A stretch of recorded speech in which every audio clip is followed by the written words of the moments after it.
Worship you. పిల్లలందరం ఒకసారి దేవునికి thank చేద్దాం. హల్లెలూయా. ప్రియులారా, చాలా సంతోషం అందరూ సరైన సమయానికి వచ్చి దేవుని స్తుతించి దేవుని గణపరిచినందుకు దేవునికి వందనాలు. ఈరోజు మనం ధ్యానించవలసిన అంశం ఏంటంటే ప్రియులారా, దేవుని సమయం. మన సమయం కాదు, దేవుని సమయం కదా ప్రియులారా. మనం ఎన్నోసార్లు ఏదేదో అనుకుంటుంటాము, కానీ ప్రియులారా చివరికి దేవుడు తన బిడ్డలకు ఆయన సమయమందే ఆ క్రియలు జరిగిస్తాడు. సో ఈరోజు మనం ఆ యొక్క వాక్యాన్ని ధ్యానించుకుందాము. ప్రసంగి 3వ అధ్యాయం మొదట మనం తీసుకుందాం.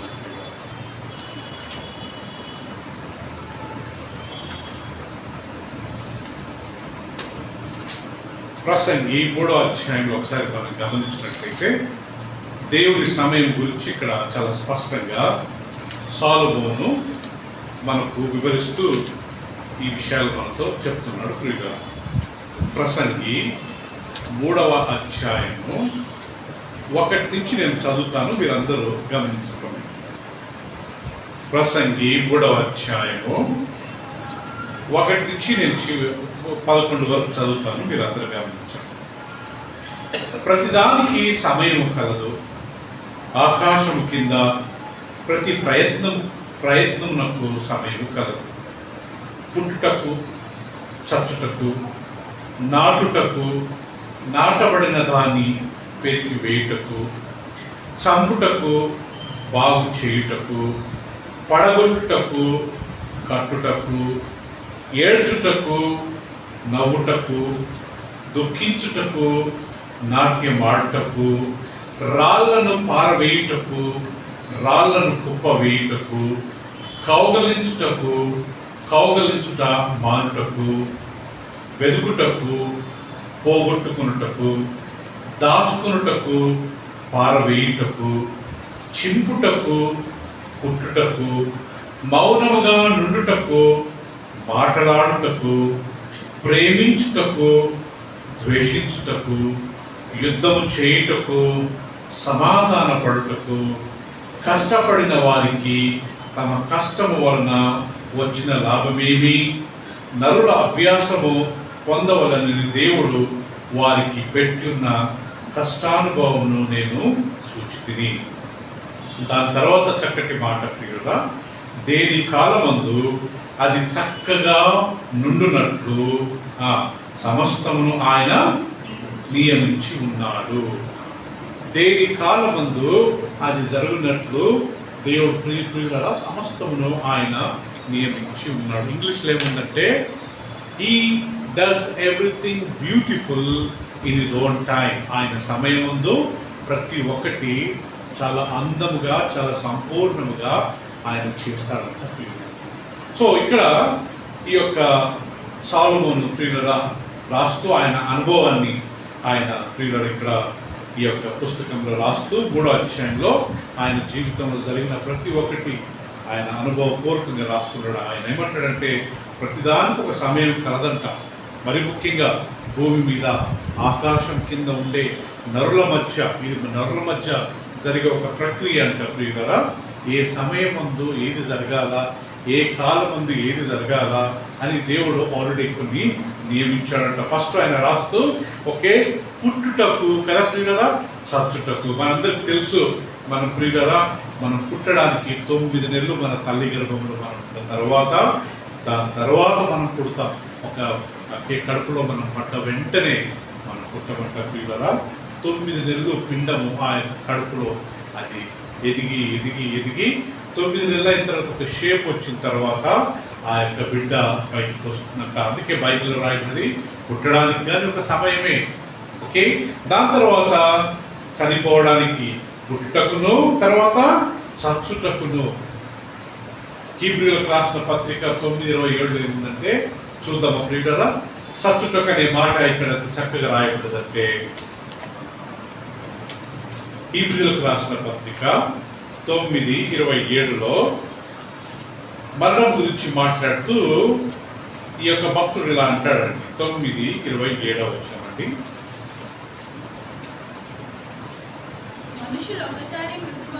చూశారండి, మనుషులందరూ ఒక్కసారే మృతి పొందవలనని నియమింపబడేను, ఆ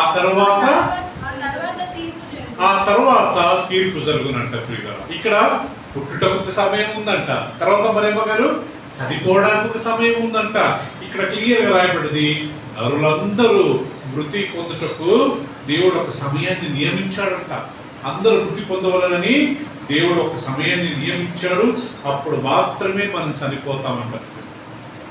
దానికన్నా ముందు ఎన్ని యాక్సిడెంట్లు అయినా, ఎన్నిసార్లు మనం సిక్ అయినా, ఎన్నిసార్లు మనం పడ్డా మనకేం కాదంట. ఎందుకంటే ఇంకా మనం మరణించే సమయం ఇంకా రాలేదు. మీకు ఎంతమందికి తెలుసో లేదో, యేసుక్రీస్తులు చాలాసార్లు పరిచయులు రాళ్ళు తీసుకుని కొట్టబోయారు, కానీ ఆయన సమయం ఇంకా రాలేదు కాబట్టి ఆయన ఏమీ చేయలేకపోయారు. ఆయన ఆ నుంచి తప్పించుకుంటున్నాడని దేవుని వాక్యం మనకు సెలవిస్తుంది. ఒకసారి ఆయన ఒక పెద్ద కొండ విధించి వాళ్ళు కిందికి త్రోసేద్దామని చెప్పి చాలా ప్రయత్నం చేశారు. చివరికి వాళ్ళ యొక్క ప్రయత్నం అంతా ప్రియులరా సఫలం కాలేదు. కారణం ఏంటంటే ఇంకా ఆయన సమయమో రాలేదు. యోహాను సువార్త 2వ అధ్యాయంలో ఆమె యేసుక్రీస్తు తల్లి వచ్చి, అయ్యా వాళ్ళకు ద్రాక్షరసం అయిపోయింది అని అన్నప్పుడు యేసుక్రీస్తు ఏమంటాడు, అమ్మా స్త్రీ, నాతో నీకేం పని, ఇంకా నా సమయమో రాలేదు. అంటే అర్థం ఏంటి? అక్కడ ద్రాక్షరసం దేనికి సాదృశ్యం అంటే యేసు ప్రభు రక్తానికి సాదృశ్యం. అంటే ఇంకా నేను చనిపోయే సమయం ఇంకా రాలేదు అని అర్థం ప్రియులర్ అక్కడ. సో కాబట్టి ఇక్కడ మరణం గురించి చక్కగా రాయబడ్డదంటే నాకు బాగా గుర్తుంది. నేను బెంగళూరులో ఉన్నప్పుడు ఒక ఆయన 3వ అంతస్తు నుంచి పడ్డాడు ప్రియులర్. 3వ అంతస్తు నుంచి ఆయన తాగి ఆయన 3వ అంతస్తు నుంచి పడ్డాడు.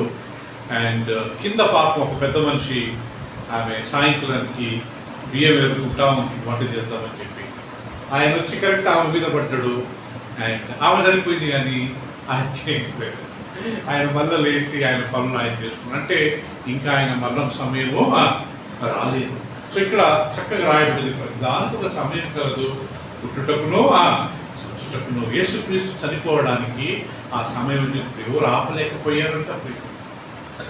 సో దేర్ఫోర్ బైబిల్లో రాయబడింది ప్రతి దానికి మన జీవితంలో కానీ ఒక సమయం ఉందంట ప్రియులారా.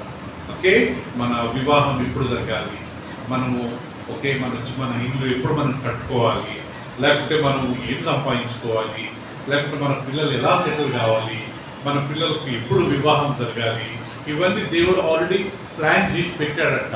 మనం దానికన్నా ముందు ఏదైనా మనం చేయబోయామనుకోండి ప్రియులారా, అది మనము చాలా తప్పు చేసిన వాళ్ళం అవుతాము, దేవుడి చిత్తం నుంచి మనం తొలగిపోయిన వారిని అయిపోతాం. అందుకే ఇక్కడ క్లియర్గా రాయబడ్డది, దేని కాలమందు అది సరిగ్గా జరగాలని దేవుడు నియమించాడు, దేవుడు ఆల్రెడీ అపాయింట్ చేశాడని దేవుడు వాక్యం మనకు సెలవిస్తుంది. పుట్టుటకును చచ్చిపోటుటకును, ఓకే, నాటుటకును, నాటిన దాన్ని పీకి వేయుటకును, యుద్ధం చేయుటకును, తర్వాత సమాధానంగా ఉండుటకును. కదా పిల్లరా, యుద్ధం చేయడానికి ఒక సమయం అంట. ఉరికి యుద్ధానికి వెళ్ళరు. ఆ సమయం వచ్చినప్పుడు యుద్ధానికి వెళ్తారు. ఇంకా ఎంతసేపు యుద్ధం చేస్తాము, లాస్ట్కు ఆ యుద్ధము ఆపేసేదానికి ఒక సమయం ఉందంట ప్రియులారా. కదా, ఈ అధ్యాయంలో మనకు ఎంత గొప్ప ఇన్ఫర్మేషన్ ఇచ్చాడు కదా ప్రియులారా. మళ్ళీ తీసుకుందామా ప్రసంగి 3వ అధ్యాయంలో. అంటే ప్రతిదానికి ఎలా సమయం ఉందనేది రాస్తూ అక్కడ ప్రతిదానికి సమయం కలదు. ప్రసంగి 3వ అధ్యాయము, ఆకాశము క్రింద ప్రతి ప్రయత్నమునకు సమయం కలదు, పుట్టుటకును తర్వాత చచ్చుటకును, నాటుటకును, నాటబడిన దానిని పెరిగి వేయటకు. మనం ఏదైనా నాటిన తర్వాత తక్షణమే పెరిగేస్తాం ప్రియులారా, అది ఫలించే వరకు మనం వెయిట్ చేస్తాం, అంతే కదా. మన భారతదేశంలో మనకు ప్రియులారా ఒట్లు మనం పండిస్తున్నాం కదా, ఒట్ల నుంచి మనకు బియ్యం వస్తుంటాయి. ఐ థింక్ సంవత్సరానికి 2 సార్లు మేబీ 3 సార్లు కొన్ని ప్రాంతాలలో ఎక్కువ నీళ్ళు ఉంటే వాళ్ళు 3 నెలలు లేకపోతే 4 నెలల వరకు వెయిట్ చేసి వాళ్ళు ఒడ్లు ప్రియులారా వాళ్ళు పోస్తారంట. సో ఇక్కడ నాటుటకును, నాటబడిన దాన్ని పెరికి వేయుటకును, అంతేకాకుండా ప్రియులారా దాని తర్వాత రాయబడింది చంపుటకును, బాగు చేయుటకును, పడగొట్టుటకును, కట్టుటకును. బైబిల్ రాయబడింది ప్రియులారా, మనము ఏదైనా కొత్త కట్టడ కట్టాలంటే పాతదాన్ని ఏం చేయాలంట, పడగొట్టాలి. ఇప్పుడు మనం ఈ యొక్క అల్వాల్ ప్రాంతంలో మనకు తెలుసు ప్రియులరా, పాత ఎన్ని పడగొట్టు ఇప్పుడు ఏం చేస్తున్నారంట, కొత్త రోడ్డు వేస్తున్నారంట. ఇక్కడ సత్యాపేట అపార్ట్మెంట్ కానీ మొత్తం పోతుందంట ప్రియులరా. నాకు చాలా బాధ అనిపించినట్టు. సో పాతదాన్ని వాళ్ళు పడగొట్టకుండా కొత్తది కట్టలేరంట. ఇక్కడ క్లియర్గా రాయబడింది, పడగొట్టుటకును మరలా దాన్ని కట్టుటకును ఒక సమయం కలదు. సో ప్రియులరా, ప్రతిదానికి ఒక సమయం కలదు. రాళ్ళు 5వ వచనం చూడండి ప్రియులరా, రాళ్ళు పారవేయుటకును, రాళ్ళు కుప్పవేయుటకును, కౌగలించుట మానుటకును, దాని తర్వాత వెతుకుటకును, ఈవెన్ పోగొట్టుకోవడానికే ఒక సమయం ఉందంట ప్రియులరా. దాని తర్వాత దాచుకున్నదాన్ని ఏం చేయాలి, చివరికి పారవేయడానికి, అంతే కదా ప్రియులరా. చింపుటకును, దాన్ని చింపిన దాని వల్ల కుట్టుటకును, దాని తర్వాత చక్కగా రాయబడ్డది మౌనముగా నుండుటకును, దాని తర్వాత మాట్లాడు. ప్రతి దానికి ఒక సమయం ఉందంట.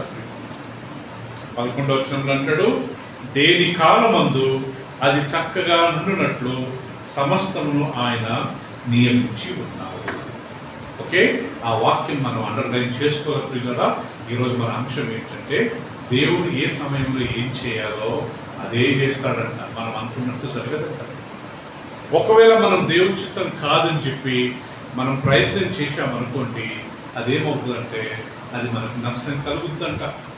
నేను చాలాసార్లు చెప్పాను, కోడి అది గుడ్డు పెట్టినప్పుడు దాన్ని పొదిగిస్తారు ప్రియులరా. కరెక్ట్ 21 రోజు అనుకుంటా కదా, 21 days ఆ కోడి దాని మీద కూర్చున్నప్పుడు దాని యొక్క వెట్టు లేకపోతే దాని యొక్క వేడి ఆ గుడ్డు మీద ఉండి 21 daysకి మేము చిన్నగా ఉన్నప్పుడు చూసేవాళ్ళం ప్రియులరా. 21 రోజుకి ఆ కోడి పిల్ల లేకపోతే 20వ రోజు కోడి పిల్ల తల బయటకు వచ్చేది. కోడి పిల్ల బయటకు వచ్చిందని చెప్పి మనం దాన్ని తక్కింది వలిచామనుకోండి, అది చనిపోయేది, రక్తం బ్లడ్ వచ్చేది. సో కాబట్టి 21 days దాన్ని అలాగే పెట్టాలి. అప్పుడు మాత్రమే అదొక సమయం ఉంది. ఆ 21 days 21 రోజు సమయం అయిపోయిన తర్వాతనే ఆ యొక్క కోడి పిల్ల బయటకు రాగలుగుతుంది. సో దాన్ని బట్టి దానికి ఒక సమయం కలదు మన జీవితంలో. సో మేము కానీ చాలాసార్లు అనుకుంటా ఉంటాం, ఎందుకు కొన్ని విషయాలు మనకు జరగట్లేదంటే ఈ వాక్యం మనకు జవాబు కదా. దానికి ఒక సమయం కలదు, అది వచ్చే వరకు మనం ఏం చేయాలి. నేను పోయినసారి మనకు ఒక 2-3 సార్లు నేర్చుకున్నాం. అబ్రహాంను దేవుడు పిలిచినప్పుడు అబ్రహాం వయసు ఎంత అంట ప్రియులరా, 75 సంవత్సరం. ఎన్ని సంవత్సరాలంట? 75 సంవత్సరాలప్పుడు దేవుడు అబ్రహాంకు వాగ్దానం చేశాడు. అబ్రహాము ఒక్కసారి ఆకాశం వైపు చూడు, నువ్వు ఒక్కవేళ ఈ యొక్క నక్షత్రాలను ఎంచగలిగితే ఎంచు, ఎందుకంటే నేను ఈ యొక్క సంతానాన్ని ఆకాశంలోని నక్షత్రాల వలె నేను మల్టిప్లై చేస్తాను, నేను ఆశీర్వాదిస్తాను.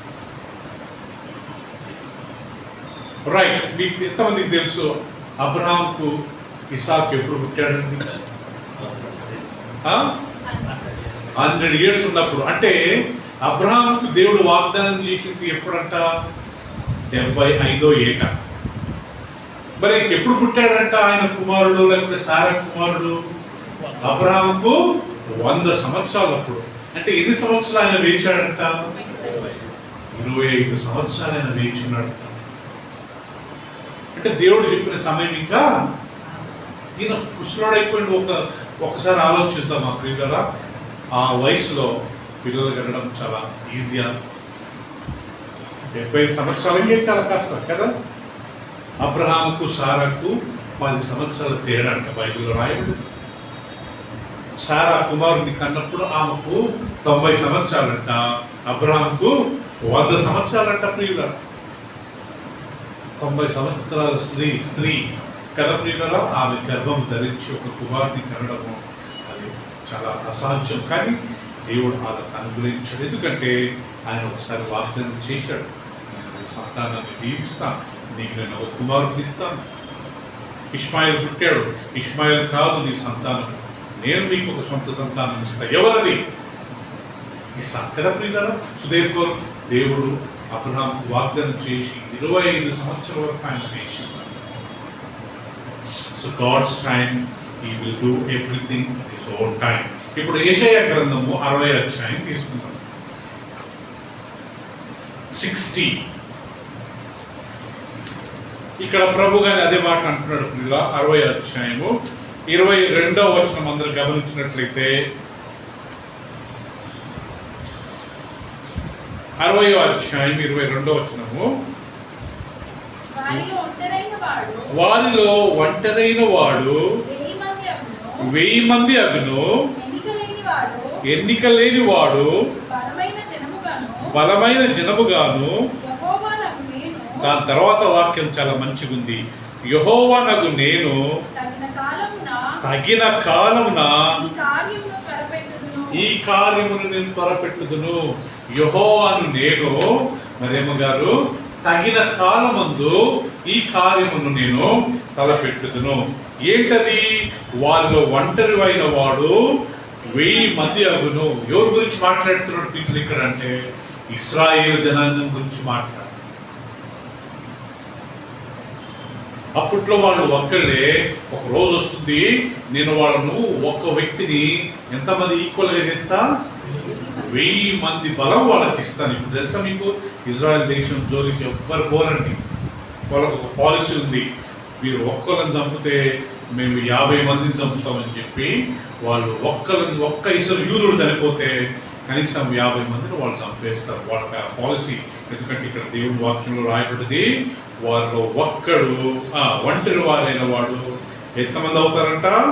1000 మంది అవుతారంట. ఎన్నిక లేని వాడు బలమైన జనమగును. ఇశ్రాయేల్ జనాంగాన్ని మీరు ఎప్పుడైనా గమనించారా? ఇజ్రాయెల్ దేశంలో ఉండే జనసంఖ్య ఎంత తెలుసండి? 90 లక్షలు, అంటే 1 కోటి కంటే తక్కువ. మన భారతదేశం యొక్క జనసంఖ్య 135 కోట్లు. 135 కోట్లు. వాళ్ళు ఈవెన్ 1 కోటి కానీ లేరు. కానీ వాళ్ళు జోరికైనా వెళ్తారా? ఆ చుట్టుపక్కల ఉన్న దేశాలన్నీ వాళ్ళకి భయపడతారు. కారణం ఏంటంటే దేవుడు ఒక్కొక్కరికి 1000 మందింత బలం ఇచ్చాడు.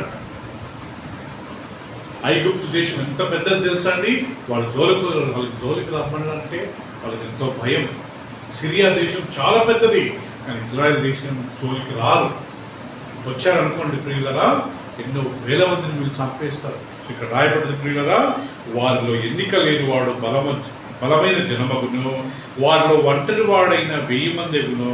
తర్వాత అంటాడు, ఇది నేను ఎప్పుడు చేస్తానంటే యెహోవానగు నేను ఎప్పుడు చేస్తాను? తగిన కాలమున ఈ కార్యం నేను చేస్తాను. అప్పట్లో చేయలేదు, కానీ ఇప్పుడు చేస్తున్నాడు ప్రియులరా. ఇశ్రాయేలు జోలికి ఎవరు వెళ్ళరు. దేవుడు తగిన కాలంలో మనకేం చేయాలా అది ఆయన చేస్తాడు. హల్లెలూయా. మన సొంత సమయంలో అది కాకపోవచ్చు ప్రియులరా. కొన్నిసార్లు డిసప్పాయింట్ కావచ్చు కదా. అండ్ ఒకసారి అనుకుంటాను, మనము 60 లేకుంటే 70 సంవత్సరాల తర్వాత మనకు ఇల్లు కట్టుకోవడమో లేకుంటే కారు కొనడమో ఇలాంటివి జరుగుతుంటాయి. కానీ మనం ఎంగులో ఉన్నప్పుడు ఎందుకు దేవుడు ఇవ్వడంటే ప్రియులరా, కొన్నిసార్లు ఆ యవ్వన కాలంలో ఉన్నప్పుడు మనం దాన్ని మిస్యూజ్ చేస్తామేమో. అప్పట్లో మనం ఫాస్ట్కి వెళ్ళి యాక్సిడెంట్ అయి చనిపోతామేమో అని చెప్పి దేవుడు ఏం చేస్తాడంటే మనకి ఎప్పుడు కావాలో అప్పుడే అనుగ్రహిస్తాడంట. నేను సేవకు వచ్చినప్పుడు 10 సంవత్సరాలు ప్రియులరా నేను నడుచుకుంటూ లేకుంటే బస్సులలో ఆటోలలో వెళ్తుండేవాడిని ప్రియులరా. గ్రామాలలోకి మేము నడుచుకుంటూ పోయేవాడు. 10 సంవత్సరాల తర్వాత దేవుడు నాకు 2 వీలర్ బైక్ ఇచ్చాడు. 10 years నేను ప్రియులరా సేవ చేసిన తర్వాత దేవుడు నాకు 2 వీలర్ బైక్ ఇచ్చాడు. 10 years దేవుడు నన్ను పరీక్షించాడు. ఆ 10 years బైక్ నేను నడిపిన తర్వాత అప్పుడు నాకు దేవుడు ప్రియులరా కారు ఇచ్చాడు. ఇక్కడ పాయింట్ ఏంటంటే తగిన కాలం ముందు దేవుడు మనం ఏమి ఇవ్వాలో అప్పుడే ఇస్తాడు. మనం అనుకున్నంత ఈజీ కానే కాదు.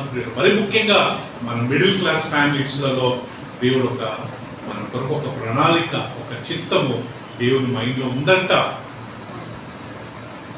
ఇప్పుడు రిక్కీని వాళ్ళ డాడీ బైక్ అడిగితే ఆయన కొనియాడు. ఎందుకంటే ఈ వయసులో ఆయన నడపలేడు. ఒకరు నడిపినా కానీ ఏమైనా ఎక్కువ తక్కువ అయితేమో అని చెప్పి, యాక్సిడెంట్ అవుతుందేమో అని చెప్పి ఆయన కొనియాడు. మనం చాలా మందికి తెలుసు, యవ్వన కాలంలో వాళ్ళ తల్లిదండ్రులు బైక్లు కొనిచ్చి కదా ఎంతమంది చనిపోలేదా? మన క్రికెట్ ప్లేయర్ అజరుద్దీన్ వాళ్ళ కుమారుడు తెలుసు కదండి మీకు ప్రియులరా, ఆయన బైక్ నడుపుతూ అనవసరంగా ఫుల్ ర్యాష్లో వెళ్ళి ఆయన చనిపోయాడు.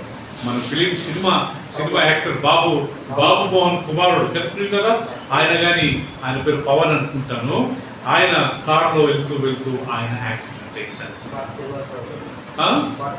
కోట శ్రీనివాస్ ఈ రకంగా ప్రియులరా ఎంతో మంది వారికి వయసు ముందే వాళ్ళు ఆ బండ్లు కొనుక్కొని ఫుల్ స్పీడ్ వెళ్ళిపోయి అనవసరంగా ప్రాణాలు పోగొట్టుకున్నాడు. సో అందుకే దేవుని వాక్యంలో రాయబడింది, దేవుడు ఏ కాలమందు ఏది జరపాలో అప్పుడు జరుపుతాడంటే అంతవరకు మనం ఆయన యొక్క చిత్తం కొరకు, ఆయన సమయం కొరకు మనం వేచి ఉండడం చాలా చాలా మంచిది ప్రియులు.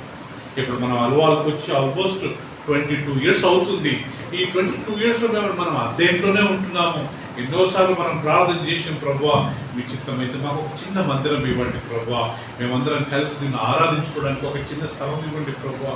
ఆయన ఇంకా ఇవ్వట్లేదు. కారణము ఒక రోజు వస్తుంది, ఆ సమయంలో దేవుడు తప్పకుండా మనకు అనుగ్రహిస్తాడు. అంతవరకు మనం ఓపికతో కదా ప్రియులరా, ఓపికతో మనం వెయిట్ చేస్తూ ఉండాలి.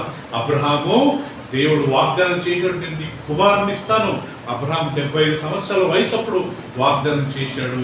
కానీ ఆయన కుమారుడు పుట్టినప్పుడు అబ్రహాంకు 100 సంవత్సరాలు, అంటే 25 సంవత్సరాలు ఆయన దేవుడి యొక్క సన్నిధిలో వేచి ఉన్నాడు. నేను ముసలాన్ని అయిపోయాను, నాకు 100 సంవత్సరాలు, ఇప్పుడెక్కడ నాకు పిల్లలు పుడతారు అని చెప్పి దేవుడిని ఆయన అడగలేదు ప్రియులరా. దేవుడితో ఆయన గొడవపడలేదు. దేవుడు వాగ్దానం చేసిన వాడు. బైబిల్లో రాయబడ్డది, దేవుడు అబద్ధం ఆడుటకు ఆయన నరుడు కాడు. God is not a man to lie. దేవుడు అబద్ధం ఆడుటకు నరుడు కాడంట. ఆయన వాగ్దానం చేసి చేయకుండా ఉంటాడా? He has promised. Will you not fulfill it? He will definitely do it. So ఈ 2 వాక్యాలు గుర్తుపెట్టుకోవాలి ప్రియులరా. ఒకటి ప్రసంగి అండ్ 3వ అధ్యాయం 11వ వచనంలో, దేని కాలమందు అది సరిగ్గా జరుగునట్లు యెహోవా నియమించెను. He has done everything beautiful in his own time. రెండోది ఇప్పుడు మనం చదువుకున్న వాక్యం ప్రియులరా, దేని కాలమందు అది జరుగునట్లు దేవుడు ఆ యొక్క సమయాన్ని ఆయన నియమించాడు. సో కాబట్టి మనం ప్రతి ఒక్కరు యెహోవా నేను తగిన కాలమున ఈ కార్యమును త్వరపెట్టును. I will do it according to my time. I will do it according to my time. ఇంకొక విషయం మనం గమనించుకుందాం ప్రియులారా, గలతీయులకు రాసిన పత్రిక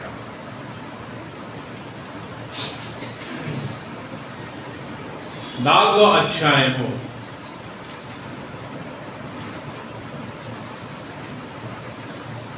4వ వచనం అండి. Book of Galatians chapter 4 verse 4. అందరూ మీ బైబిల్ చూడండి ప్రియులారా, నేను చదువుతాను చక్కటి మాట. Book of Galatians chapter 4 verse 4. ఏమనుంది ప్రియులారా? అయితే కాలము సంపూర్ణమైనప్పుడు దేవుడు తన కుమారుణ్ణి పంపెను. ఆయన స్త్రీ యందు పుట్టి తర్వాత మనము దత్తపుత్రము కావాలనని ధర్మశాస్త్రమునకు లోబడి ఉన్న వారిని విమోచించుటకై అనే మాట గమనిస్తాం. కాలము సంపూర్ణమైనప్పుడు ఎంత చక్కగా రాయబడింది ప్రియులారా. Can you read in English chapter 4 verse 4? But let each one. Book of Galatians 4 verse 4. But when the fullness of time had come. When the fullness of time had come, God sent forth His Son. God sent forth His Son. Born of woman. Born of woman. Chalna. When the fully has come, then God sent His Son. Adikandam 1st అధ్యాయం 3వ అధ్యాయం ఏముంది తెలుసా ప్రియులారా? దేవుడు ఆ యొక్క స్త్రీతో మాట్లాడుతూ, ఆ సర్పంతో మాట్లాడుతూ, ఈ స్త్రీ సంతానానికి నీకు మధ్యలో నేను వైరం పుట్టిస్తాను. నువ్వు ఆయన కాలును, అంటే ఆ స్త్రీ ద్వారా ఒక కుమారుడు పుడతాడు. యేసుక్రీస్తు గురించి అక్కడే చెప్పారు. నువ్వు ఆయన కాలు, ఆయన మెడమని నువ్వు కలుస్తావు, ఆయన నీ తల నలగొడతాడు. ఆదికాండంలోనే యేసుక్రీస్తు గురించి రాయబడ్డది ప్రియులారా. యేసుప్రభు ఎప్పుడైతే శిలువలో చనిపోయాడో సాతాను యొక్క తల నలగొట్టాడని బైబిల్లో రాయబడ్డది. రోమా పత్రికలో మనం చూసాం పోయినసారి, దేవుడు త్వరలో సాతానును మీ కాళ్ళ కింద రొక్కిస్తాడంట. ఎప్పుడైతే మనం పాపాన్ని జయిస్తామో, ఎప్పుడైతే మనం నాయన ఈ లోకంలో ఉండే ప్రతి చెడును మనం జయిస్తామో, అప్పుడు సాతాను మనం నలగొడతాము. మనం పాపం చేసుకుంటూ, అబద్ధాలు ఆడుకుంటూ, మోసమైన జీవితం జీవించుకుంటూ, కాంప్రమైజింగ్ లైఫ్ అంటారు. ఆయన నో ప్రాబ్లం, బైబిల్ అంటూ లేదు, నో ప్రాబ్లం అనకూడదు ప్రియులరా. మనం దేవుడి గురించి నిజంగా నిలబడాలా. దానియేలు అనే ఒక వ్యక్తి ఉండేవాడు ప్రియుల బైబిల్లో. ఆయన రాజు ఏమన్నాడంటే, దానియేలుకు ఇంకా మొత్తం అందరు కలిసి 70 మంది ఉంటారు, వీళ్ళందరికీ రాజు భోజనం పెట్టండి, వాళ్ళ పేర్లు మార్చండి, వాళ్ళ బ్రెయిన్ వాష్ చేయండి. వీళ్ళు యూదులు, ఇప్పుడు వీళ్ళని బైబిలోన్ అంటే ఇప్పుడు ఇరాక్లో ఉన్నప్పుడు వాళ్ళని వాళ్ళ మాదిరి చేయాలని చెప్పి వీళ్ళందరూ 70 మందిని పట్టుకొని ఫస్ట్ వాళ్ళ పేర్లు మార్చారు. ఏమని మార్చారు? దానియేలుకి ఏమని పేరు పెట్టారు? బెల్షాజార్. అననీయాకు షడ్రక్. ఇంకొక ఆయన పేరు మేషక్. మూడు ఆయన పేరు అబేద్నెగో. వాళ్ళ యాక్చువల్ పేరు ఏం పేరు? అననీయా, మిషాయిల్, అజరాయా. వాళ్ళ బ్రెయిన్ వాష్ చేయడానికి నా పేరు, ఇప్పుడు ఈయన పేరు రిక్షి. ఇప్పుడు ఈయన బ్రెయిన్ వాష్ చేయాలంటే ఆయన పేరు రిక్షి అని పోయి శంకర్, గణేష్ మాట అంటున్నాను ప్రియుల. సో అంటే బ్రెయిన్ వాష్ చేయడానికి పేర్లు మారుస్తారు. రెండోది ప్రియులరా, వాళ్ళ కల్చర్, వాళ్ళ సాంప్రదాయం నేర్పిస్తారంట. వాళ్ళ తిండిలో మార్పు ఉంటుందంట. అప్పుడు దానియేలు అన్నాడంట, లేదు బాబు, మేము రాజు తినే ఆహారము తినము, ఆయన తాగే పానం మేము త్రాగము. ఎందుకు? రాజు తినే ఆహారం ఏంటి తెలుసా ప్రియులరా? ఆ రోజుల్లో రాజు వాళ్ళ దేవతకు నైవేద్యం చేసిన ఫుడ్ ఆ దేవత ముందు పెట్టిన తర్వాత రాజు టేబుల్ మీదకి వచ్చేది. అందుకు దానియేలుకు తెలుసు, పాత నిబంధనలో చాలా ప్లేసెస్ లో రాయబడింది, విగ్రహాలకు నైవేద్యం చేసి మనం తినకూడదు, మనం ముట్టకూడదు. దానియేలుకు అది తెలుసు. అందుకే ఆయన అంటాడు, నేను మాత్రం రాజు తినే ఆహారం నేను తిని నన్ను నేను అపవిత్రపరచుకోను. రెండోది, రాజు తాగే పానం నేను తాగను. రాజు తాగే పానం ఏంటి? వైన్. WINE wine. వైన్ అంటే మద్యపానం, అంతే కదా ప్రియులరా? ఇప్పుడే మనం ఒక వాక్యం చదివాం, మద్యపానం తాగితే ఏం జరుగుతుందంట. దయచేసి తీసుకుందామా ప్రియులరా? సామెతలు, బుక్ ఆఫ్ ప్రొవర్బ్స్ 23వ అధ్యాయం. అంటే దానియేలు ఎందుకు దాన్ని రిజెక్ట్ చేశాడంటే ఇదండి కారణం. 23వ అధ్యాయం. Please turn with me, book of Proverbs chapter 23.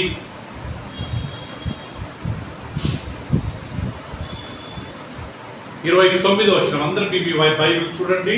I'm going to read for you people. 23, 29. ఎవరికి శ్రమ? Question mark. ఎవరికి దుఃఖము? Question mark. ఎవరికి జగడములు? Question mark. ఎవరికి చింత? మళ్ళా క్వశ్చన్ మార్క్.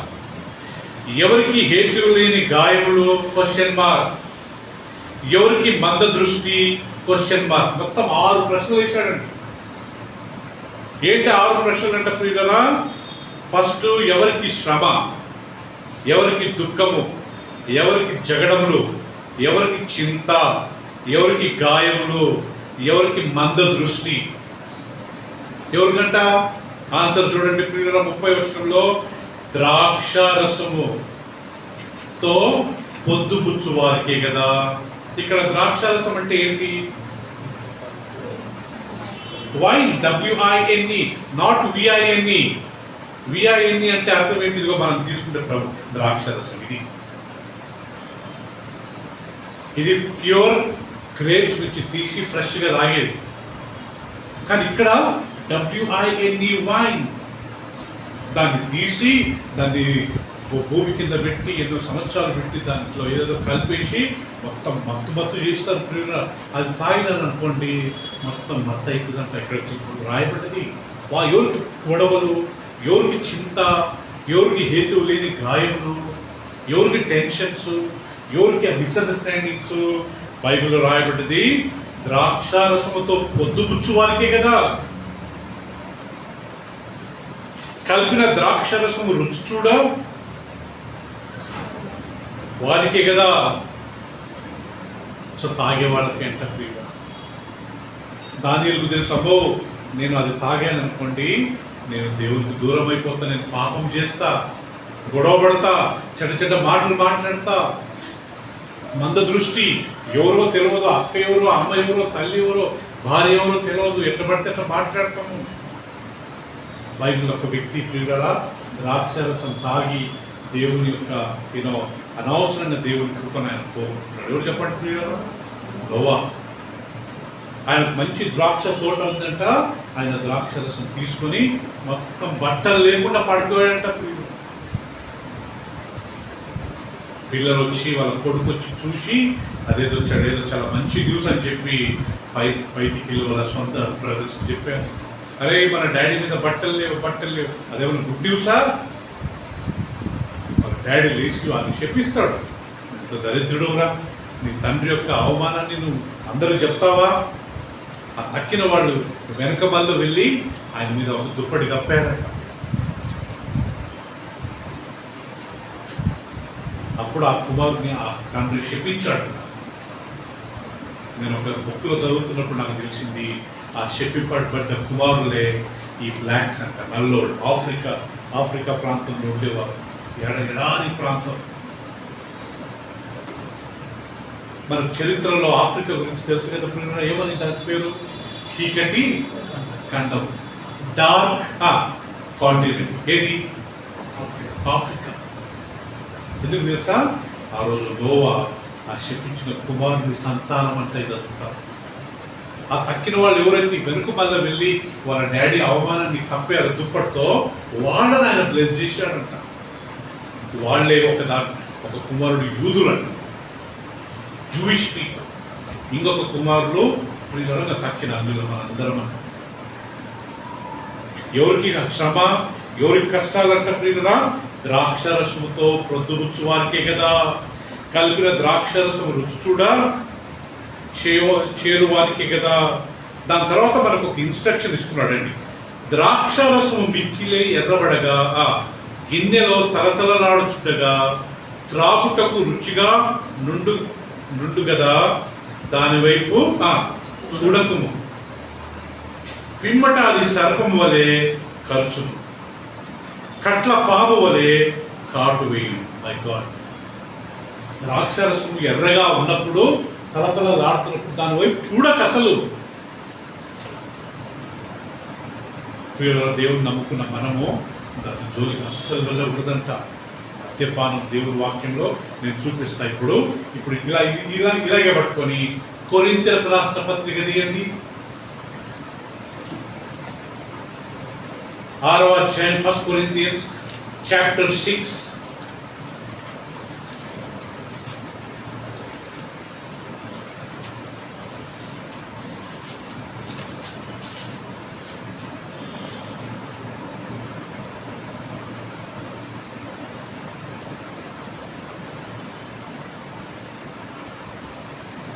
చూడండి ప్రియులారా, 9వ వచనము, 6 verse 9. Ricky, you are seeing Bible? 6 verse 9. అన్యాయస్తులు దేవుని రాజ్యమునకు వారసులు కాదేరని మీకు తెలియదా? దాని తర్వాత లిస్ట్ ఇస్తున్నాడు. మోసపోకుడి, జారులైన అంటే పెళ్లి కాకముందు పాపం చేసేవారు, విగ్రహారాధికులైన, వ్యభిచారులైన, ఆడంగితనం అంటే కొంతమంది మగవాళ్ళు ఆడవాళ్ళ మాదిరి ప్రవర్తిస్తూ ఉంటారు కదా, అలాంటి వారు, పురుష సంయోగులైనను అంటే హోమోసెక్షువల్ ఇన్వాల్వ్ అయ్యేవారు, దొంగలైనను దొంగతనం చేసేవారు, లోబులైనను, దాని తర్వాత ఎవరుంది, త్రాగుబోతులైనను, దూషకులైనను దోచుకుని వారైనను దేవుని రాజ్యమునకు వారసులు కానేరరు. ఇంగ్లీష్ చదువునా? వర్స్ 9 మీరు అండర్లైన్ చేసుకున్న వాక్యము. Okay, Do you know? Little loudly. Do you not know that the unrighteous will not inherit the kingdom of God? Don't you know that unrighteous people will not inherit the kingdom of God? Do not be deceived. Yeah. Neither fornicators, Not fabricators, nor idolaters, nor adulterers, nor homosexuals, nor sodomites, not sodomites, nor thieves, not thieves. nor covetous, Okay. nor drunks, not even drunkards కదా ఇక్కడ ఉంది. తాగుబోతులైన తర్వాత nor believers, okay తర్వాత nor extortioners will inherit the kingdom of God. Will not inherit the kingdom of God. చూశారు ప్రియులారా, ఇక్కడ దొంగతనం చేసేవాళ్ళు, లోబులు, పురుషాంగస్థం అంటే పురుషులు పాపం చేసుకునేవారు, స్త్రీలు పాపం చేసుకునేవారు, దొంగతనం చేసేవారు, దాని తర్వాత త్రాగుబోతులు. కరెక్ట్ కదా? ఎందుకు చెప్తున్నానంటే ఆ రోజు దానియేలు అంటాడమ్మో, రాజు ఆహారం నాకొద్దు, ఆయన తాగే పానం నాకొద్దు. ఎందుకంటే రాజు తాగేది WINE వైన్, తాగి బైబిల్లో రాయబడింది ప్రియులరా. చూడండి ఆ వాక్యం మళ్ళీ 23వ అధ్యాయం సామెతలు, ద్రాక్షరసము 31వ వచనం. ద్రాక్షరసము మిక్కిలి ఎర్రబడగాను, గిన్నెలో తలతలలాడుచుండగాను, త్రాగుటకు రుచిగా ఉండగాను దాని వైపు చూడకము. పిమ్మట అది సర్పం వలె ఖర్చును, కట్ల పాము వలె కాటు వేయును. విపరీతమైనవి నీ కన్నులకు కనబడును. నీవు వెర్రి మాటలు మాట్లాడుదువు, నీవు నడి సముద్రమున పండుకొని వాని వలె ఉంటావు. అర్థమైందా ప్రియులారా? తాగిన వాళ్ళకు ఎట్లుంటారంటే నడు సముద్రంలో వాళ్ళు ఉన్నవాళ్ళు నడి సముద్రం ఉన్నట్టుగా ఫీల్ అవుతుందంట. చెడ్డ మాటలు మాట్లాడతారంట, వెర్రి మాటలు మాట్లాడతారంట, వాళ్ళ కన్నులకు విపరీతమైన కనపడతారంట. తల్లి భార్య వాళ్ళు కేర్ చేయరంట. అందుకే బైబిల్ రాడు తాగుబోతులు దేవుని రాజ్యంలో ప్రవేశించరు.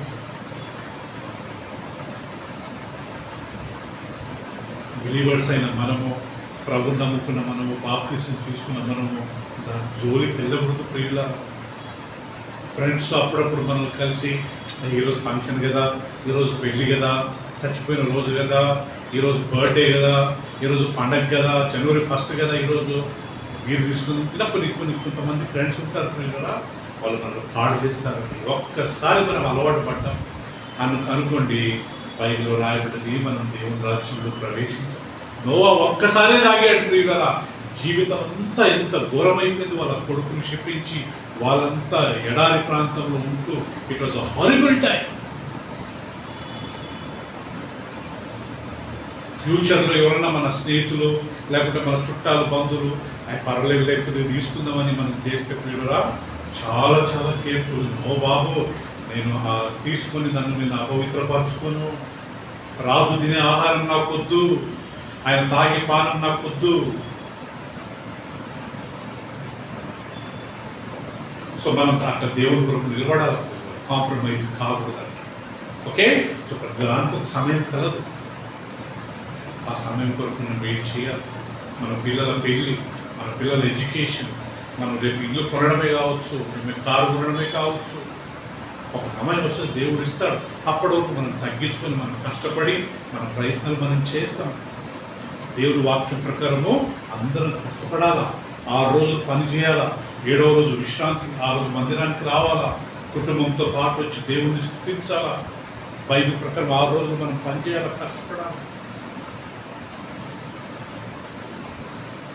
చెడ్డవాళ్ళతో మనం సాంగత్యం చేయొద్దు. దుష్టుల ఆలోచన చొప్పున నడవక, పాపుల మార్గంలో నిలవక, అపహాసకులు కూర్చున్న చోట కూర్చొనక, యెహోవా ధర్మశాస్త్రమునందు ఆనందించు, దివారాత్రంలో దాన్ని ధ్యానించువారంతా. మనం చెడు వాళ్ళతో మనం ఉండకూడదంటే మనకు తెలుసు ఆ వ్యక్తి తాగుతాడు, మనకు తెలుసు ఈ వ్యక్తి అన్ని చిన్న పనులు చేస్తారు. వాళ్ళతో మనం సావాసం చేసినామనుకోండి, చిన్నగా వాళ్ళ అలవాట్లు మనకు వచ్చేస్తాయి.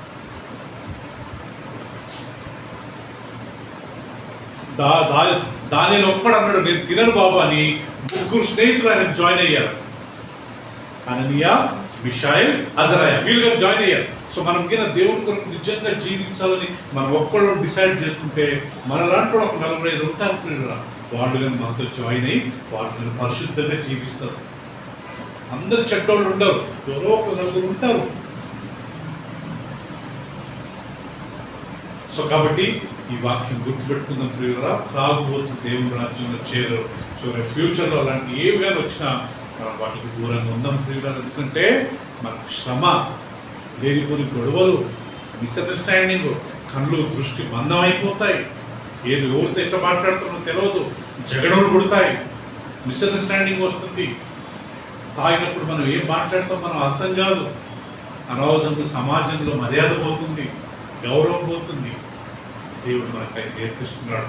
మనం పరిశుద్ధంగా ఉండాలి, నీతిగా ఉండాలి కదా ప్రియులారా. సమయము దేవుడి చేతిలో ఉంది, మన చేతిలో కాదు. ఇంకొక వాక్యం అపోస్తుల కార్యం, book of acts, Johne's gospel పక్కన ఉంటుంది ప్రియులారా. యోహాను సువార్త పక్కన ఉంటుంది. మొదటి అధ్యాయము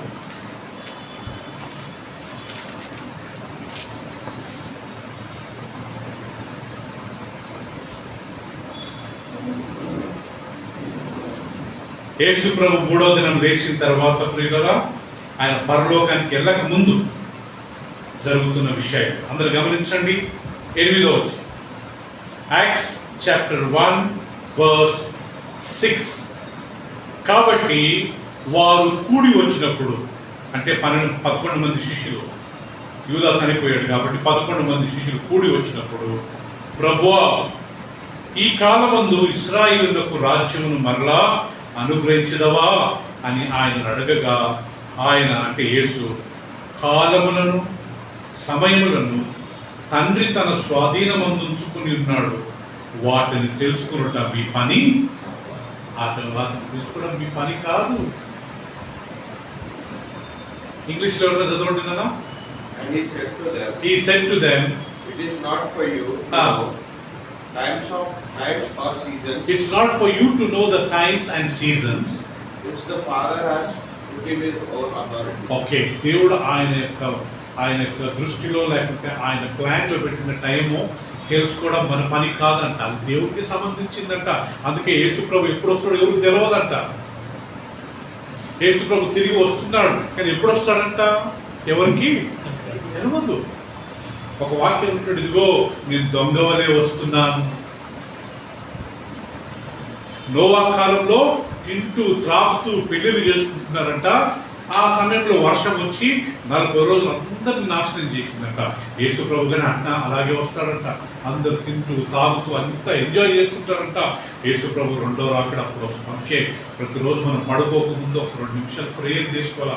ప్రభువా నేను ఈరోజు ఎవరెవరితో కలిశాను, ఏమైనా తప్పు మాట్లాడానా, ఏమైనా తప్పుగా ప్రవర్తించినా నీ రక్తంతో నన్ను కడగండి ప్రభువా.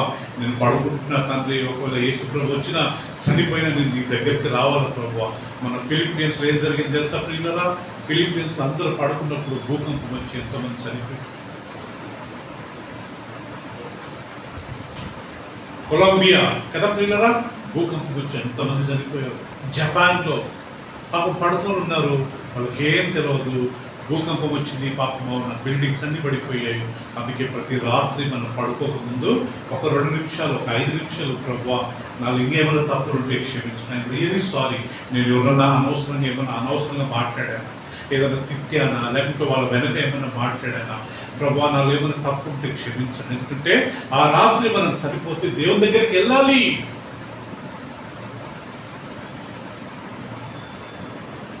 నేను ఒక విషయం చెప్తాను ప్రియులారా.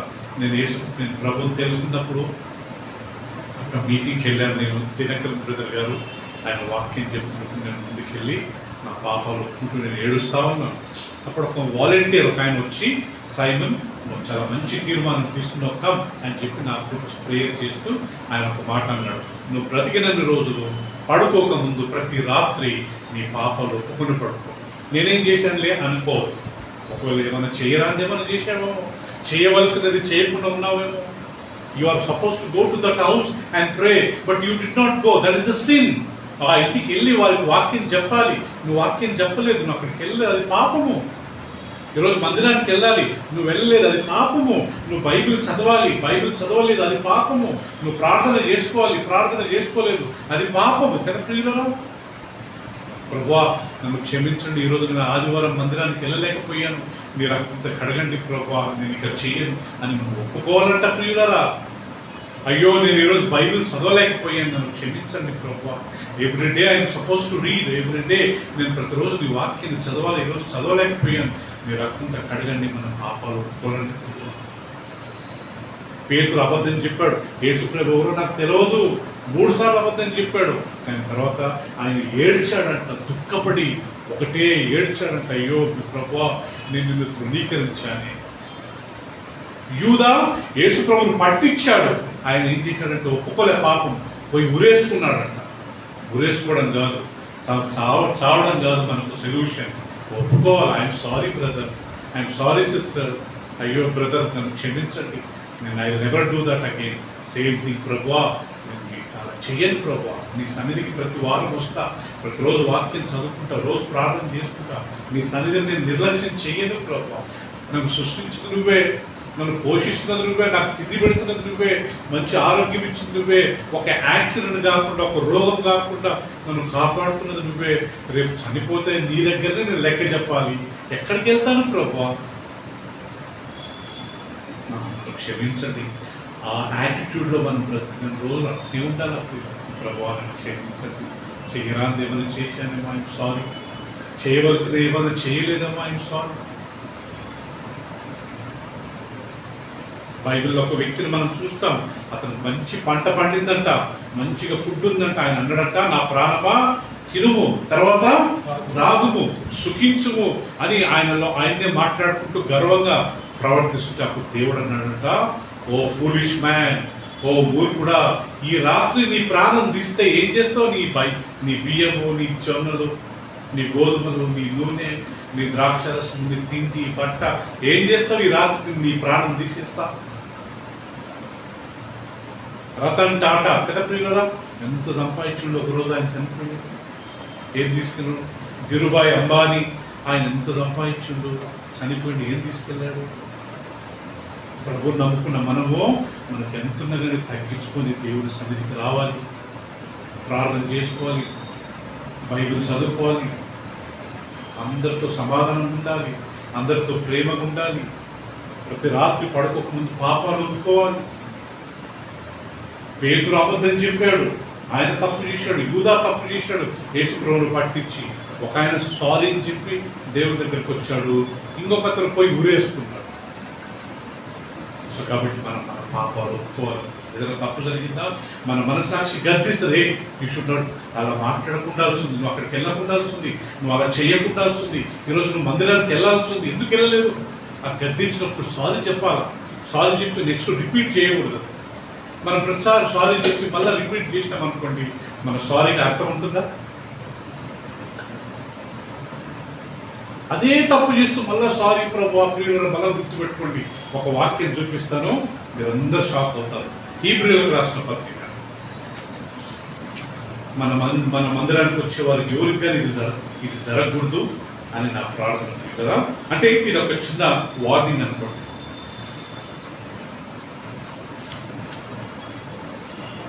6వ అధ్యాయం, బుక్ ఆఫ్ హీబ్రూస్.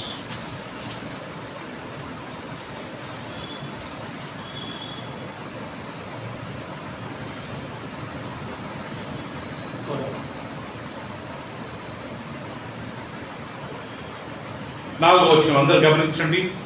ఒక్కసారి వెలిగింపబడి పరలోక సంబంధమైన వరమును రుచి చూచి పరిశుద్ధాత్మలో పాలివారై దేవుని దివ్య వాక్యమును రాబోయే యుగ సంబంధమైన శక్తుల ప్రభావం అనుభవించిన తర్వాత తప్పిపోయిన వారు తమ విషయంలో దేవుని కుమారుని మరలా సిలువ వేయించు బాహాటముగా ఆయనను అవమానపరుచుతున్నారు కనుక మారు మనసు పొందినట్లు అట్టి వారిని మరలా నూతన పరచుట చెప్పండి అసాధ్యము. నాకు ఈ వాక్యం చదివినట్టు భయం అవుతుందండి. ఏమనుందంట? ఒక్కసారి వెలిగింపబడి ఒక్కసారి వాక్యం తెలుసుకొని, ఒక్కసారి రక్షణ పొంది, ఒక్కసారి దేవుని వాక్యంలో నడుస్తూ మళ్ళా పాపం చేసినాం అనుకోండి, మనం క్రీస్తును మనం మళ్ళా తిరిగి సిలువేసినట్టంట. యేసు ప్రభును మన కాళ్ళ కింద తొక్కినట్టంట. అక్కడ రాయబడింది ప్రియులారా. అలాంటి వారిని మళ్ళా పశ్చాత్తాపపరిచి మళ్ళా నూతనపరచడం అసాధ్యంగా వాళ్ళని రిపెంట్ కాలేరంట. ఇంత తెలిసి, ఇంత వాక్యం తెలిసి, ఇంత లేఖనాలు తెలిసి, ఇది చేస్తే తప్పు, అక్కడికి వెళ్తే తప్పు, ఇలా మాట్లాడితే తప్పు అని తెలిసి మళ్ళా నువ్వు చేస్తున్నావు, అలాంటి వాళ్ళకి రిపెంటెన్స్ ఉండదంట. వాళ్ళు రిపెంట్ అయినా కానీ దానికి అర్థం ఉండదంట. సో కాబట్టి ప్రతిరోజు ప్రియులారా మన పాపాలు ఒప్పుకుందాం. వాక్యం ముందు మనకు తెలుగులో, ఇంగ్లీష్లో మన అనుకూలం ప్రకారం చదువుకుందాం. మందిరానికి వస్తాం, ప్రతి గురువారం మనకి బైబిల్ స్టడీ ఉంటుంది. రండి, రావడం వల్ల మనకు లాభం. ఎవరన్నా రాకపోతే వాళ్ళకే నష్టం ప్రియులారా. మేము సేవకులం, బ్రతికిన రోజు మేము నడిపేది నడుపుతుంటాం, కానీ వచ్చిన వాళ్ళు ధన్యులు. గురువారం, ఆదివారం మందిరానికి వచ్చినట్లయితే మనకు ఆశీర్వాదం ప్రియులారా. ఎన్నో విషయాలు తెలుసుకుంటాం. కనీసం బైబిల్లో రాయబడదు వింటూ వలన విశ్వాసం కలుగుతుంది. విశ్వాసం లేకుండా దేవుణ్ణి మెప్పించడము అసాధ్యం. సో కాబట్టి ఈరోజు ఈ 4 విషయాలు మనం గుర్తుపెట్టుకోవాలి. నంబర్ 1, దేని కాలమందు అది సరిగ్గా జరిగినట్టు దేవుడు ఆ పనిని జరిపిస్తాడు. God does everything beautiful in his own time. Okay ప్రియులారా. రెండోది, కాలము పరిపూర్ణమైనప్పుడు దేవుడు తన ఆ సమయం ఫుల్ అయినప్పుడే దేవుడు తన కుమారుని పంపించాడు. దానికన్నా ముందు పంపలేదు. మూడవది, యేసుప్రభు అంటాడు, కాలములను సమయములను తెలుసుకోవడము మీ పని కాదు, అది దేవుడు పని. సో ఈరోజు నా కన్క్లూషన్ ఏంటంటే, మన వివాహాలు, మన పిల్లల భవిష్యత్తు, మన ఫ్యూచరు, ఇల్లు కొంటామా, కారు కొంటామా, బంగారం కొంటామా, ఇంకా మనకు బిల్డింగ్ లేదే, అందరూ కొనుక్కుంటే నాకు ఒకసారి బాధ అనిపిస్తుంది. అల్వాళ్ళు ఎంతోమంది పాస్టర్లు నాకంటే మొన్న వచ్చి పెద్ద బిల్డింగ్లు కట్టుకున్నాము. మేము 22 సంవత్సరాల నుంచి అల్వాళ్ళు ఉన్నాము, మనకేం లేదు. ఒక రకంగా బాధనే ఉంటుంది ప్రియులారా. కానీ ఈరోజు నేను రాత్రి ధ్యానిస్తున్నప్పుడు నన్ను బలపరిచింది ఆ సమయం. అబ్రహాం 25 సంవత్సరాలు వెయిట్ చేశాడయ్యా.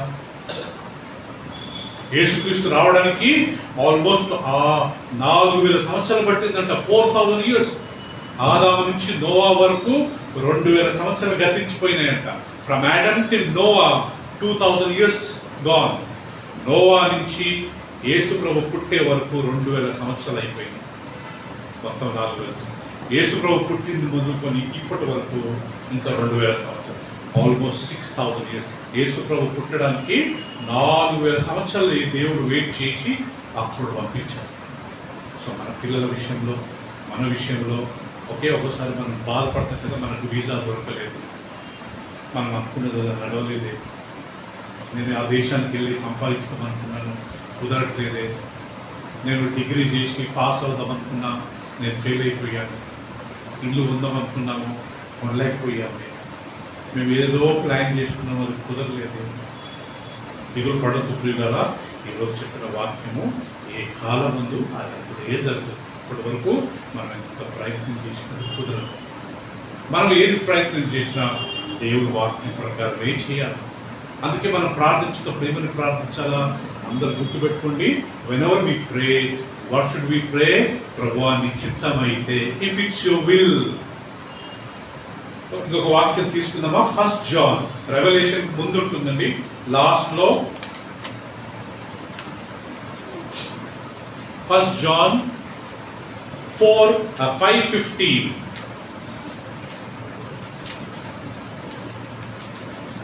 మొదటి యోహాను గ్రంథము 5వ అధ్యాయం 14వ వచనం.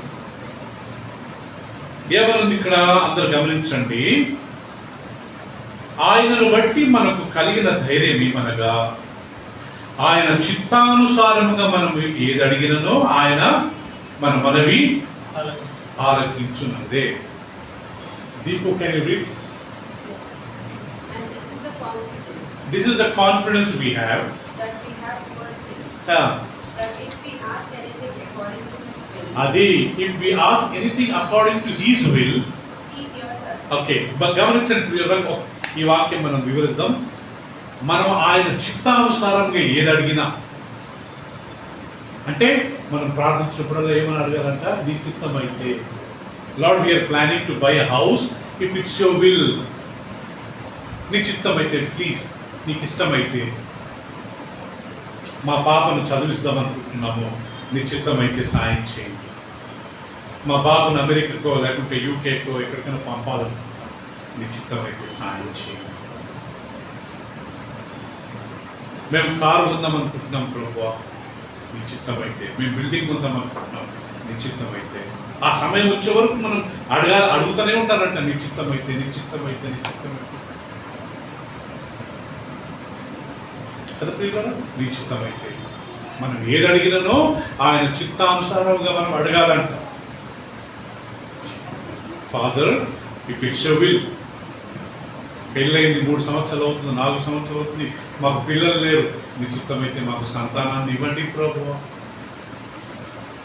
నీ చిత్తమైతే I'm praying for my life partner. నాకు మంచి లైఫ్ పార్ట్నర్, నాకు మంచి భర్త రావాలి, నాకు మంచి భార్య రావాలి. నీ చిత్తమైతే మంచి లైఫ్ పార్ట్నర్ ఇవ్వండి. మంచి లైఫ్ పార్ట్నర్ దొరకడం చాలా చాలా బ్లెస్సింగ్ అండి. వాక్యంలో రాయబడింది, మంచి భార్య పొందినవాడు దేవుని దయ పొందాడంట. మంచి భర్త దొరికేవాడు దేవుని దయ పొందినట్టే. గయ్యాలలో దొరికిందనుకోండి, వాళ్ళ జీవితం అంతా నరకం. కదా ప్రియులారా, జస్ట్ ఇమాజిన్, ఒక ఇంట్లో ఎప్పుడు భార్య భర్త గొడవ పడుతూనే ఉంటారు, తిట్టుకుంటానే ఉంటారు, కొట్టుకుంటానే ఉంటారు, పోలీస్ స్టేషన్కి వెళ్తానే ఉంటారు, అరుచుకుంటానే ఉంటారు. ఒక నెమ్మది ఉండదు, సమాధానం. అంత ఘోరం కదా అది.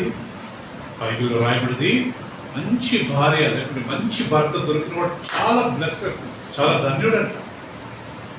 పెళ్లి కాని వాళ్ళందరూ అడగాల దేవుని, ప్రభువా అలాంటి బై మిస్టేక్ రాంగ్ పర్సన్ పెళ్లి చేసుకున్నాం అనుకోండి, ఈ జీవితం అంతా మనం ఎంతమంది పాస్టర్లు ప్రేయర్ చేసినా కొద్దిగా కష్టమే వాళ్ళు భార్యలో. మోషే మొదటి భార్య జిప్పోరా తెలుసా అండి మీకు? ఆమె మోషేతో ఎప్పుడు గొడవపడేది.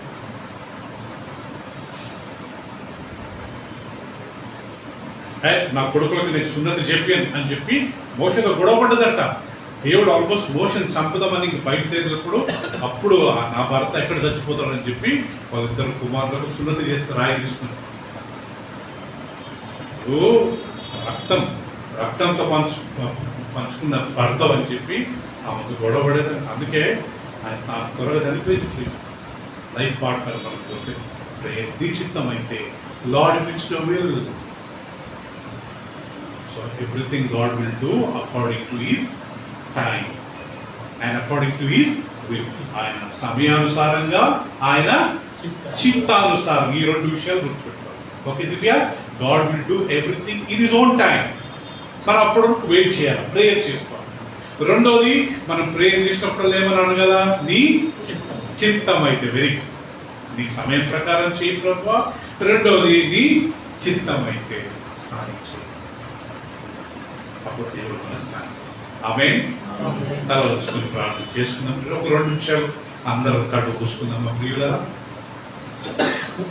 దేవుడు తను ప్రేమించే వారికి తన లేఖనాలను చెప్తాడంటాడు. ఈ మాటలు మనకి ఎక్కడ దొరకవు ప్రియులారా, ఆయన సన్నిధిలో మాత్రమే దొరుకుతాయి. He does everything beautifully in his own time. చిత్తానుసారంగా, ఆయన సమయానుసారంగా చేస్తాడు. This is the confidence we have in him.